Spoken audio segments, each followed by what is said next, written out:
Hello दोस्तों, कैसे हैं आप सभी? आशा है आप सभी बहुत अच्छे होंगे। तो आज इस वीडियो में क्योंकि मैंने आपको बताया था कि मेरा टाटा स्टील जेईटी का मेरा एग्ज़ाम था आज 18 फरवरी को। तो मैंने वो एग्ज़ाम अटेंड किया और आज वो उस एग्ज़ाम में कैसे क्वेश्चंस आए थे, उसका हम फुल एनालिसिस करेंगे इस वीडियो में। और एग्ज़ाम का लेवल कैसा था, मैंने कितने अटेम्प्ट किए और क्या लगता है कितना सही हो पाएगा और क्या सिलेक्शन का ये रहेगा और जो अगले शिफ्ट में जो एग्ज़ाम होंगे, उनके लिए क्या टिप्स हैं, क्या उन्हें करना चाहिए, ये सब मैं इस वीडियो में बताऊँगा। तो मेक श्योर कि आप इस वीडियो में एंड तक बने रहें। तो सबसे पहले हम देख लेते हैं कि मतलब कैसे क्वेश्चंस आए थे। तो ये मैं सबसे पहले आपको मतलब डोमेन का ही बता रहा हूँ क्योंकि आईओएल का मुझे बहुत बढ़िया से याद नहीं है, लेकिन मैं उसे भी बता दूँगा आपको याद करके। और ये डोमेन का है, मतलब सिविल इंजीनियरिंग का है। सिविल इंजीनियरिंग में ये ऐसे-ऐसे क्वेश्चंस आए थे। तो सबसे पहले जो आया था एक लिक्विड लिमिट का डेफिनेशन पूछा हुआ था एक क्वेश्चन में, जिसमें सीधे-सीधे उन्होंने लिक्विड लिमिट का सॉइल का क्वेश्चन पूछ लिया था, एकदम डेफिनेशन। उसके बाद बिल्डिंग मटेरियल में कैरेक्टरिस्टिक से क्वेश्चन आया था। ये एक ऐसा क्वेश्चन था जिसमें पूछा था कि कौन इन इन चारों में से कौन-सा ऐसा प्रॉपर्टी है जो जिसको मतलब ज़्यादा इफ़ेक्ट नहीं पड़ता किसी भी बिल्डिंग मटेरियल को खरीदने के समय या फिर मतलब यूज़ करते समय हम उसका ज़्यादा ध्यान नहीं देते। तो ऐसा करके एक क्वेश्चन था। और सुपर एलिवेशन का एक न्यूमेरिकल आया था, बहुत छोटा-सा मिक्स्ड ट्रैफिक के लिए। तो ये बहुत आसान था आया था। उसके बाद केम्बर से एक क्वेश्चन आया था। केम्बर का क्वेश्चन था कि हाई क्वालिटी बिटुमिनस रोड है और लाइट रेन के लिए हमें उसका केम्बर बताना था। तो ऑब्वियस सी बात है 1/60 होता है। तो वहाँ पे परसेंटेज में था तो मैंने 1/7% कर दिया। उसके बाद एक डिस्चार्ज का क्वेश्चन आया था और ये क्वेश्चन काफ़ी अलग तरीके से था। जैसे नॉर्मल क्वेश्चन होता है वैसे नहीं था। ये कुछ इस तरह से था कि कोई एक घर है और उस घर में जो है डोर है और उस डोर में से एयर पास कर रही है और जो एयर का मतलब जो विंड का स्पीड है वो कुछ वी मीटर पर सेकंड है और जो एरिया है डोर का वो ए है और एक कोएफ़िशिएंट दिया था के और बोल रहा था कि बताइए कि कितना डिस्चार्ज होगा उस डोर से। तो ऑब्वियस सी बात है हम बता देंगे केएवी ही डिस्चार्ज होगा। तो ये एक क्वेश्चन था। आईएएस 383 से 2-3 क्वेश्चंस थे। तो एक क्वेश्चन था कि ऑल इन एग्रीगेट का मतलब पूछ लिया था कि ऑल इन एग्रीगेट क्या होता है? तो ये ऐसे एग्रीगेट होते हैं जिनमें लगभग सभी एग्रीगेट्स का कुछ प्रोपोर्शन होता है। एक वेल ग्रेडेड एग्रीगेट को ऑल इन एग्रीगेट कहते हैं। उसके बाद एक 7वां मतलब एक क्वेश्चन था आईएएस 383 से ही वियरिंग सरफेस के लिए क्रशिंग स्ट्रेंथ कितना होता है किसी एग्रीगेट का? तो ये बताना था, तो लेस देन 30%।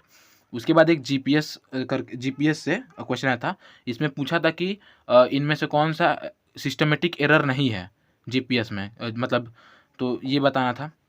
उसके बाद एक था सुपर क्लोरिनेशन से। सुपर क्लोरिनेशन का एकदम क्या बोलते हैं, ये डेफिनेशन ही पूछ लिया था कि सुपर क्लोरिनेशन क्या होता है।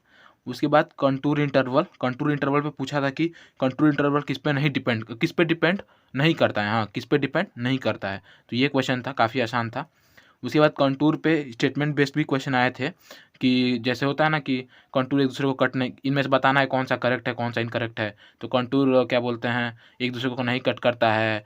कंटूर सर्कल और या फिर मतलब हमेशा ये क्लोज ही होते हैं और मतलब इस तरह के 3-4 प्रॉपर्टीज़ ये थे, उनमें से हमको गलत बताना था। उसके बाद कंपास सर्वे से आया था। ये क्वेश्चन ऐसा थे कि कंपास सर्वे है और उसमें बताया था कि कंपास सर्वे है, कंपास सर्वे का जो प्रिंसिपल होता है वो होता है ट्रैवर्सिंग। तो ट्रैवर्सिंग क्या तो उसमें पूछ रहा था कि ट्रैवर्सिंग में हम जो लाइन्स होते हैं वो कैसे होते हैं? तो कनेक्टेड लाइन्स होते हैं, एक दूसरे से जुड़े हुए होते हैं। उसके बाद स्टडी फ्लो से क्वेश्चन आया था। स्टडी फ्लो का ये पूछ लिया था, डेफिनिशन ही पूछ लिया था। उसके बाद आइडियल फ्लूइड का डेफिनिशन पूछा हुआ था। आइडियल फ्लूइड का एकदम डेफिनिशन दिया था। और उसके बाद इंटरसेप्टर ट्रैप जो होता है, इंटरसेप्टर ट्रैप, उसमें डायग्राम बना के भी उसका डायग्राम बनाया था और बोला था कि मतलब पहचानना था कि कौन सा ट्रैप है और 4 ऑप्शन दिए थे, तो इंटरसेप्टर ट्रैप का डायग्राम था। उसके बाद उसी तरह से एक रोटरी का भी डायग्राम दिया था, मतलब इसमें डायग्राम बेस्ड क्वेश्चन भी आए थे 2। तो एक रोटरी का डायग्राम दिया था और बोला था कि कौन सा डायग्राम था। उसके बाद आईएससी 800 का स्लेंडरनेस रेशियो से पूछा था कि कोई मतलब प्योर टेंजाइल स्ट्रक्चर है और वो प्री स्ट्रेस करके ऐसा कुछ नहीं था, मतलब कि प्री स्ट्रेस नहीं है। तो इसका हमने पढ़ा था 400 होगा स्लेंडरनेस रेशियो। तो ये आसान था। उसके बाद पूछा था कि सीमेंट के हाइड्रेशन से पूछा था क्वेश्चन कि सीमेंट के हाइड्रेशन में कौन सा ये नहीं बनता है, तो ये था। उसके बाद कोनिंग ऑफ व्हील से एक ये था, क्या कहते हैं, स्टेटमेंट बेस्ड क्वेश्चन ही था, एक तरह से आप कह सकते हैं। इसमें नहीं, स्टेटमेंट बेस्ड नहीं था, सॉरी। इसमें पूछा था कि कोनिंग ऑफ व्हील से क्या क्या एडवांटेजेस हैं, तो ये था। और उसके बाद बॉन्ड स्ट्रेस से क्वेश्चन था, बॉन्ड स्ट्रेस पूछा था M35 के लिए कंप्रेशन में, तो इसके लिए बताना था। और यहाँ पे कंप्रेशन पूछा था, ऑब्वियसली बात है 25% मतलब 125 ऑफ इसका जो भी वैल्यू होता है 1.7 होता है, तो ये लगाना था, मैंने लगा दिया। उसके बाद डबली रेनफोर्स से क्वेश्चन आया था, ये काफ़ी फनी सा क्वेश्चन आया था। इसमें बोला था कि डबली रेनफोर्स बीम है और उसे हम मतलब उसमें हम सैगिंग दे रहे हैं, फोर्स लगा दे रहे हैं, तो सैगिंग जा रहा है, तो बताइए कि उसमें हम रेनफोर्समेंट मतलब कहाँ कहाँ प्रोवाइड करेंगे। तो ऑब्वियस सी बात है, पहले ही क्वेश्चन में बोल दिया है डबली रेनफोर्स है, तो वो हमें दोनों जगह करना ही पड़ेगा, अदरवाइज क्वेश्चन गलत हो जाएगा, सिंगली रेनफोर्स हो जाएगा। तो दोनों ही होगा, दोनों जगह हम करेंगे, वो ठीक है। सैगिंग हो रहा है तो हम टेंजाइल में तो मतलब है बेसिक सा है कि करेंगे, लेकिन क्योंकि क्वेश्चन में डबली बोला है तो हमें दोनों जगह पे करना पड़ेगा, नहीं तो क्वेश्चन गलत हो जाएगा। SFD BMD से छोटा सा क्वेश्चन आया था कि कोई बीम है, अब मुझे प्रॉपर क्वेश्चन नहीं याद आ रहा है, लेकिन काफ़ी मतलब छोटा सा क्वेश्चन था, बहुत बड़ा सा नहीं था, SFD BMD था। उसके बाद डबल इंटीग्रेशन से क्वेश्चन आया था, तो उसमें बताना था कि 1 बाय मतलब 4 फार्मूलाज दिए थे और उनमें बताना था कि कौन सा सही है। तो उसमें कर्वेचर का फार्मूला बताया था कि 1/v d²y/dx², तो ये वाला फार्मूला हमें बताना था, वहाँ पे पहचानना था। उसके बाद कॉलम से 2-3 क्वेश्चन आए थे। सबसे पहले तो कोर का डेफिनेशन पूछा था, तो वो हमने बता दिया। उसके बाद कोर के डेफिनेशन के बाद कॉलम से एक रेनफोर्समेंट स्टेटमेंट बेस्ड क्वेश्चन आया था कि रेनफोर्समेंट मिनिमम कितना होता है, मैक्सिमम कितना होता है, वो मतलब देख के बताना था कि कौन सा स्टेटमेंट करेक्ट है, कौन सा स्टेटमेंट गलत है। उसके बाद एक पेडेस्टल से आया था क्वेश्चन कि पेडेस्टल से सॉरी एक मतलब ये जो आया था, मतलब जो मैंने आपको भी बताया रेनफोर्समेंट बेस्ड क्वेश्चन, रेनफोर्समेंट वाला, इसी में पेडेस्टल वाला भी था, तो मैंने यहाँ पे लिख दिया है क्योंकि जल्दी जल्दी में मतलब वहाँ से निकलने के बाद याद नहीं रहता है, तो मतलब मैंने सोचा कि फटाफट पहले नोट डाउन कर लिया जाए, तो उस बीच में मैंने ये से भी लिख दिया। एक पार्टीशन वॉल, मतलब कोई अगर पार्टीशन वॉल है तो मिनिमम उसका हम लोग कितना विड्थ रखते हैं, तो ये आया था, तो 100 mm होता है, ऑब्वियस सी बात है। उसके बाद ड्रिप ये पूछा था, यूनिट पूछा था एस्टिमेशन से कि ड्रिप कोर्स कॉर्निस का यूनिट क्या होता है, तो ये हमने बता दिया कि रनिंग मीटर या फिर मीटर होता है। अब अगर हम बात करें एग्ज़ाम के लेवल की, तो एग्ज़ाम के लेवल की जो एग्ज़ाम का जो लेवल था वो बहुत बेसिक था और मतलब क्वेश्चन बहुत आसान आए थे एकदम, जो कहते हैं कि ग्राउंड लेवल से क्वेश्चन आए थे। और जो क्वेश्चन के टाइप थे वो काफ़ी तरह के थे, कुछ मतलब 1-2 न्यूमेरिकल थे, न्यूमेरिकल तो बहुत कम थे, 2-3 ही थे, एक सुपर एलिवेशन वाला था और एक SFD BMD वाला आप कह सकते हो, और तो कोई ऐसा कुछ नहीं था। हाँ, मतलब यही 2-3 क्वेश्चन थे और स्टेटमेंट बेस्ड क्वेश्चन अच्छे खासे आए थे, हमको लगता है कि 6-7 क्वेश्चन थे, स्टेटमेंट बेस्ड क्वेश्चन थे। उसके बाद 2 डायग्राम बेस्ड क्वेश्चन भी थे, ठीक है, 2 डायग्राम बेस्ड क्वेश्चन थे और बाकी क्वेश्चन जो है नॉर्मल थे।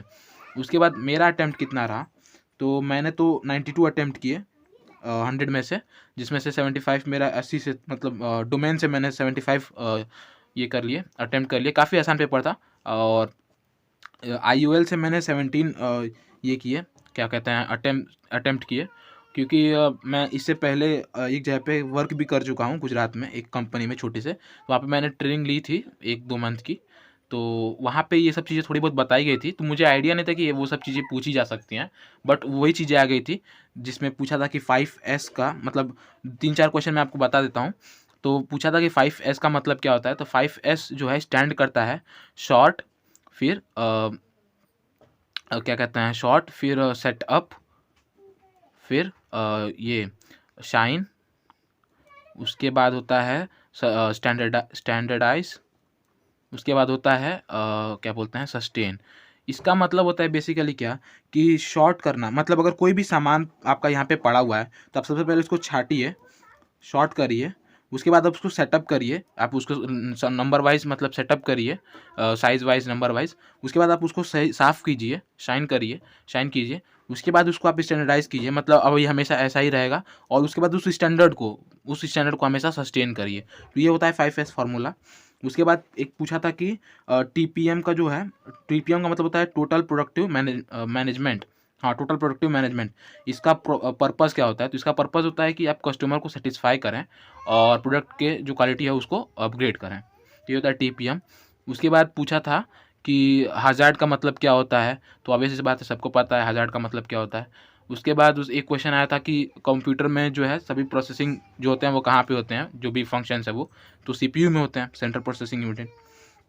उसके बाद एक क्वेश्चन आया था क्या बोलते हैं IOL में, जो था क्या कि अगर कोई मतलब हज़ार्ड हो रहा है आपके अंडर में, आप अगर वर्क पे हो और कोई हज़ार्ड हो रहा है, तो आपकी सबसे पहली प्रायोरिटी क्या होगी? तो आप इसमें आंसर मैंने ये था कि जो आपकी सबसे पहली प्रायोरिटी होगी, वो होगी कि आप सबसे पहले जो भी मतलब जैसी भी हज़ार्ड है, उस हज़ार्ड से रिलेटेड आप सेफ्टी गाइडलाइंस को फॉलो करेंगे। अगर मान लीजिए फायर लगा है, तो आप सबसे पहले फायर ब्रिगेड को कॉल करेंगे, उसके बाद आप मतलब वहाँ पे जो भी आपके सीनियर्स हैं उनको बताएँगे, फिर जो भी जैसी सिचुएशन होगी उसको हैंडल करेंगे। तो मतलब ये था प्रायोरिटी बेस्ड क्वेश्चन था, तो वो हमने बताया, वो हमने किया। उसके बाद इस तरह के मतलब अच्छे खासे छोटे-मोटे क्वेश्चंस थे, तो काफ़ी अच्छा रहा, काफ़ी अच्छा मतलब ये कहते हैं एक्सपीरियंस भी रहा। 92 अटेम्प्ट हुआ है, ठीक-ठाक। मुझे लगता है कि अच्छे खासे नंबर उठ जाएँगे। तो ये था इस वीडियो में, और ये था मेरा अटेम्प्ट। मैं मतलब मेरे शिफ्ट में कुछ ऐसे ही मतलब क्वेश्चंस आए थे। तो आई होप कि आप लोग को कुछ हेल्प हुआ होगा, और जो भी अब अगले शिफ्ट में जा रहे हैं एग्ज़ाम देने, उनके लिए टिप यही है कि वो लोग एकदम शांत होके जाएँ, काम होके जाएँ, का क्योंकि एग्ज़ाम का लेवल बहुत मतलब बहुत जो कहते हैं टफ नहीं है। एग्ज़ाम का लेवल बेसिक है, आपको अपने बेसिक थिंकिंग पे ध्यान देना है। बहुत सारे क्वेश्चन्स ऐसे हैं जो आपके कॉमन सेंस पे सॉल्व होंगे, तो आप उसे भी ध्यान रखिएगा। और मतलब आसान था पेपर था, आसान आएगा आपका भी, आप कर ले जाओगे, बढ़िया पेपर आ रहा है। आप अपने कॉमन सेंस पे ध्यान रखिएगा। तो ये सब है इस वीडियो में। और किसी भी मतलब अगर आप किसी भी तरह के AE-JEE एग्ज़ाम से रिलेटेड या फिर इंजीनियरिंग रिक्रूटमेंट से रिलेटेड अगर आप तैयारी कर रहे हो, तो आप हमारे इस चैनल से जुड़ सकते हो, इस छोटी सी फैमिली से जुड़ सकते हो।